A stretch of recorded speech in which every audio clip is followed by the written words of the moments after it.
कन्हैया मित्तल। कन्हैया मित्तल का वो गाना सबसे पहले सुनिए जिस गाने को गाने और अपलोड करने से पहले कन्हैया मित्तल इस देश के कई भजन गायकों जैसे ही थे, उतने ही लोग उनको सुन रहे थे। ये गाना सुनिए।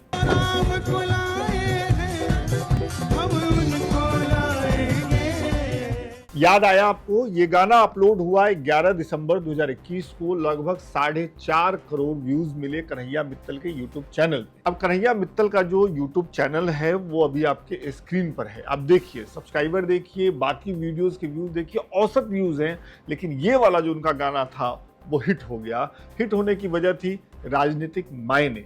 इस गाने के अपलोड होने के बाद विधानसभा के जो चुनाव हुए उत्तर प्रदेश में, उसमें एक तरीके से भारतीय जनता पार्टी के पक्ष में प्रचार करने वाले लोगों ने, नेताओं ने इस गाने को आधार बनाया। लोकसभा चुनाव जो हुआ 2024 में, उसमें भी इस गाने को एक तरीके से जोड़ के देखा गया।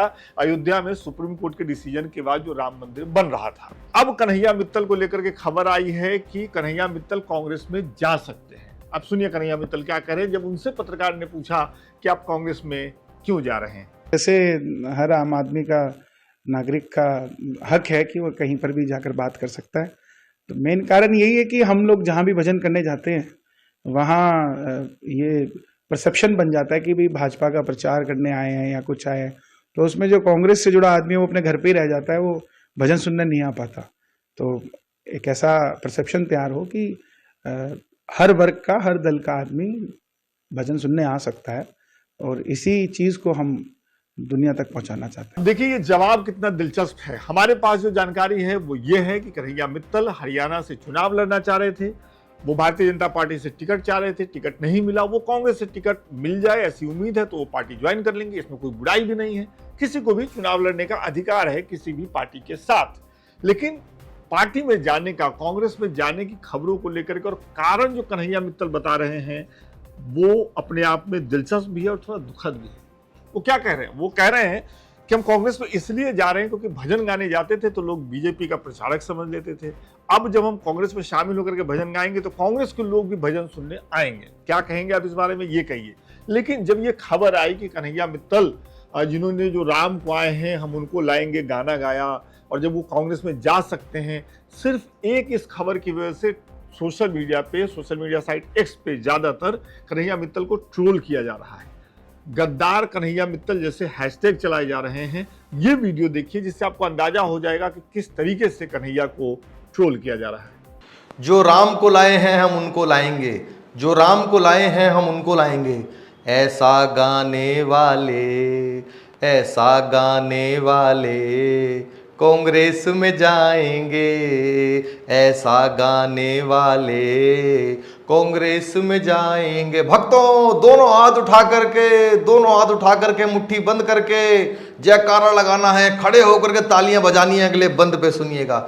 अयोध्या भी सजा दी है, काशी भी सजा दी है, अयोध्या भी सजा दी है, काशी भी सजा दी है। राहुल जी कृपा करना, टिडिडिंग, राहुल जी कृपा करना, इटली भी सजाएंगे। तो ये पूरा मामला है। कन्हैया मित्तल ने गाना गाया जिससे अयोध्या में जो राम मंदिर बनने जा रहा था उससे जोड़ करके भारतीय जनता पार्टी के पक्ष में चुनावों में माहौल बना। अब हरियाणा चुनाव से पहले कन्हैया मित्तल ने जब ये कहा है कि वो कांग्रेस का हाथ थाम सकते हैं, कांग्रेस के साथ जा सकते हैं, तो उनकी ट्रोलिंग हो रही है।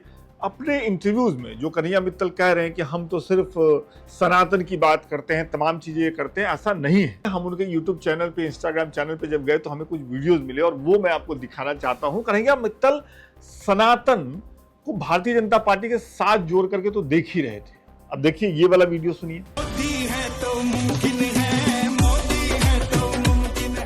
आपने देखा कैसे कन्हैया मित्तल जो सनातन की बात कर रहे हैं वो भारतीय जनता पार्टी के लिए प्रचार कर रहे हैं, भारतीय जनता पार्टी के प्रचार में गाने लिख रहे हैं। इतना ही नहीं, उन्होंने नरेंद्र मोदी जो कि देश के प्रधानमंत्री हैं उनके लिए भी गाने लिखे, उनकी तारीफ में गाने लिखे। वो भी सुनिए। मोदी जी को जन्म दिया उसे।